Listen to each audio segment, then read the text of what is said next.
যুদ্ধবিরতি লঙ্ঘন করে গাজায় ইসরায়েলি গণহত্যা বিশ্ব মানবতা রুখে দাঁড়ার প্রতিবাদ্য বিষয় এনে বিক্ষোভ কর্মসূচি পালন করেছে ফিলিস্তিনি সংহতি কমিটি বাংলাদেশ। রিপোর্ট শাহজালাল ভুঁইয়া উজ্জ্বল।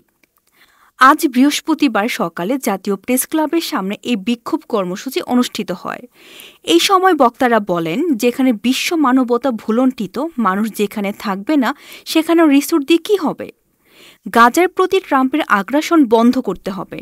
আমেরিকা ইসরায়েলকে দিয়ে খেলছে, এই খেলা বন্ধ করতে হবে। আজ গাজার নারী, শিশু, বৃদ্ধ সকল নাগরিককে নিঃশেষ করতে তারা উঠে পড়ে লেগেছে। লক্ষ্য শুধু একটাই, ওখানে ট্রাম্প রিসোর্ট করবে। তাদের লাশের উপর দিয়ে বিশ্ব মানবতার প্রশ্নে এক হতে হবে সবাইকে।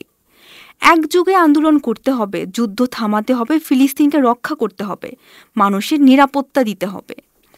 গাজায় মৃত্যু মিছিল আমাদের রক্তক্ষরণ করেছে। এই সময় বিশ্ব শান্তিময় করতে বিশ্ব নেতাদের প্রতি আহ্বান জানান তারা।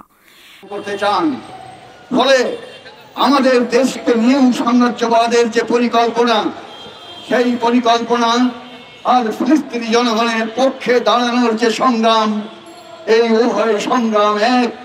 ফলে আসুন আমরা ঐক্যবদ্ধ হই। আজকের এই আয়োজন সারা দেশব্যাপী বিস্তৃত হোক, সেই সংগঠকের ভূমিকা পালন করার জন্য আহ্বান জানিয়ে আমার বক্তব্য শেষ করছি। এতক্ষণ আপনাদের সাথে ছিলাম রেহানা সুলতানা প্রীতি।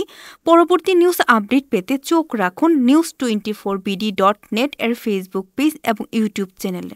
ধন্যবাদ।